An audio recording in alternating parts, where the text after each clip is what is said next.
Welcome to EnRich Relationships, a podcast designed to help leaders improve their personal and professional relationships from a father and son team. We each bring executive corporate experience in both public and private companies, as well as personal experience as brothers, fathers, and sons.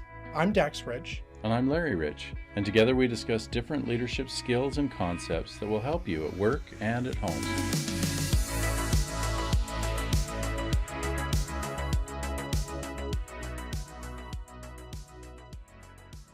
So the focus of today's podcast will be end-of-year evaluations for managers and the importance of being transparent throughout the year so there's no surprises. We've talked in previous podcasts about the importance of making sure that when we have communication with employees or other people that we're clear in what our expectations are, that there's no surprises, that we make sure that people know where we're headed and that we can help them get there. So it's important now to really talk about the end of the year evaluation and make sure that that really is a summation of everything we've been trying to do all year long. It's also important, not only in those difficult conversations that we've talked about previously, that we also look at opportunities for growth. As we have these end of the year evaluations, if there's goals that we've set or that our employee has set, and they've reached those, or maybe they've excelled in those areas, or maybe they've shown growth in other areas, and we're looking at them for possible promotion or possible advancement opportunities. This is a great opportunity to be able to be transparent about that as well. Obviously, we can't make promises that we can't deliver on, so we wouldn't promise a promotion or promise a new position or anything like that. But at the same time, it's a wonderful opportunity to say, all year long we've talked about or we've focused on this specific area, and you've really not only met that expectation, but you've exceeded it. And I feel like that's really important preparation to help you in X, Y, or Z possible position, possible advancement, possible opportunity. And in this way, channel the growth of our employees so that they see that we really are focused on helping them become the best that they can be, rather than just meeting a single individual goal and maybe then having that goal to be left behind as something that was just specific for that year. If really we're trying to grow a person, it's a real opportunity at an end of the year evaluation to speak to the whole person and their whole success rather than just one specific thing. The way you proposed it, I really like that the end of the year evaluation is an opportunity for advancement. It's an opportunity for reflection, and then taking what successes or opportunities that you found throughout that year and use that as a catalyst to move into something bigger and better. And a great leader will recognize that. And a great individual, even if they're not in that leader position, maybe it's the opposite way, they're the ones receiving the evaluation.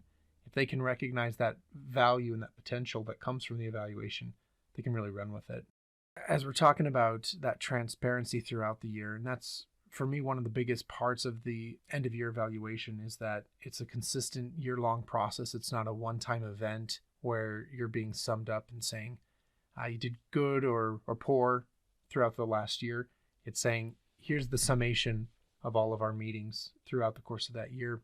The importance of just being transparent and the importance of going into each of those one-on-one meetings throughout the year and saying, here's my game plan, here's what I need to be working on, or here's what I need in terms of support, is how those individuals are able to really go into that end of the year evaluation with a feeling of accomplishment, with a feeling of purpose, saying, here's what I've really been able to bring to the table.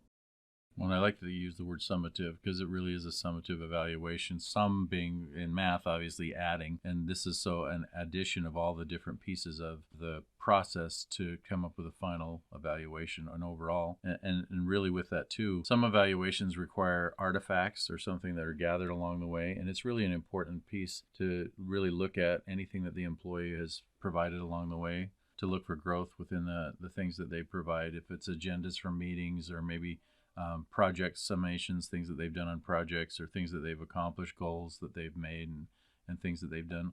It's really important to look at that because that communicates also the importance in the relationship of looking at what they've done. And if any of it's not clear or it's like, I'm not sure how this is related, that's a wonderful opportunity also, because it may be that they've tried something different or outside the goals that were set. And by not understanding it, we may not realize that they've really accomplished something pretty amazing and they're sharing, or maybe they're just giving us a little piece of something as kind of a by the way, and it's an opportunity for us to really include that or highlight that if that's something that's an important part of the evaluation. So I think it is important that we take all those pluses, all those pieces, and make sure that's part of the equation.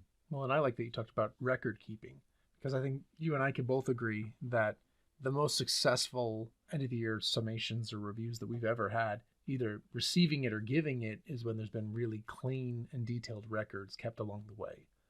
Which is why it's just so important that in every one-on-one that we're attending, whether we're the ones leading it as a manager or we're the ones participating as the one receiving the feedback, that there's some level of note-taking or some level of record keeping that we do, whether that's a system where we can type down the notes, maybe it's a piece of paper or journal where we can write down what was the topic discussed, what was our goal from that meeting, what were some of the obstacles that we addressed. By being very clear and very intentional or purposeful in those one-on-ones on both ends, we do a couple of things. The first is, well, we prepare really well for that end of the year evaluation. We've got it all nice and listed out, like you said. Likewise, we make it very clear what our next focus will be for the next one-on-one. So it's not just showing up to a one-on-one, shooting the breeze, talking about whatever it is, or making things up.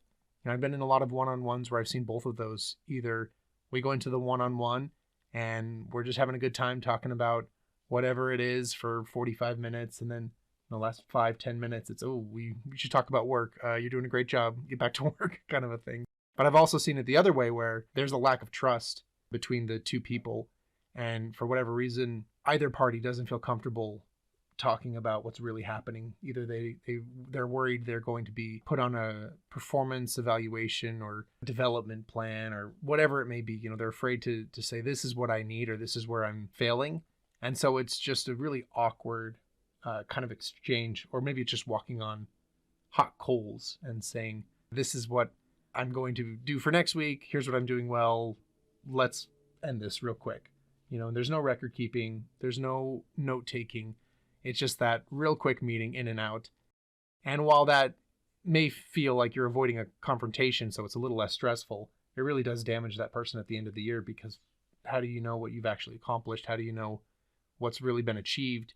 And how can you have those conversations like we talked about at the beginning of what's the next step for you? Where do you go from here? So the record keeping is just a huge part of A, giving direction to the year and to the end of the year summation, but B, also giving direction to that individual and helping to have that really important conversation that you talked about at the beginning of, where do you go from here? What's the next step in your career? Well, and if I could take that development plan idea, those employees that are on a development plan, at the end of the year summative evaluation or end of the year evaluation, if there's not something addressed with that development plan, then nothing's really developed that whole year. Yeah. It's really important that that's either terminated or it's extended based on and why and the criteria and what will further the development so that that person is developed to where they need to be. Because otherwise a development plan just sounds more like a threat or some other scarlet letter that the person wears, which all it can do is hurt morale and really damage relationships. So that's an opportunity to turn things around, to assess development, and to manage growth in that individual. If I can add just a quick experience to that, this may not work for every organization, so I share it perhaps with a bit of an asterisk. But in one of my previous organizations, we use development plans as a very punitive thing. If you were on a development plan, it was kind of the writing on the wall of you're losing your job eventually. But as I sat down and I looked at the development plan, and I had a great leader at the time who also sat with me, we talked about what was the purpose of the development plan, which is what you just said. It's to help somebody develop into something greater. And we said, why are we using these as a punitive repercussion as opposed to an opportunity for this person to truly develop? And so I put everybody on my team on a development plan, which scared everybody. Everyone's like, well, I'm doing a great job, or I didn't think I'm going to lose my job. And it was like, look, I'm not doing this for HR. I'm not telling HR that you're on a development plan. This is a you and me development plan. I'm just flipping the script and I'm changing the terminology so that when I say development plan, you don't think I'm losing my job. Instead, you say, okay, we're making a plan to develop me.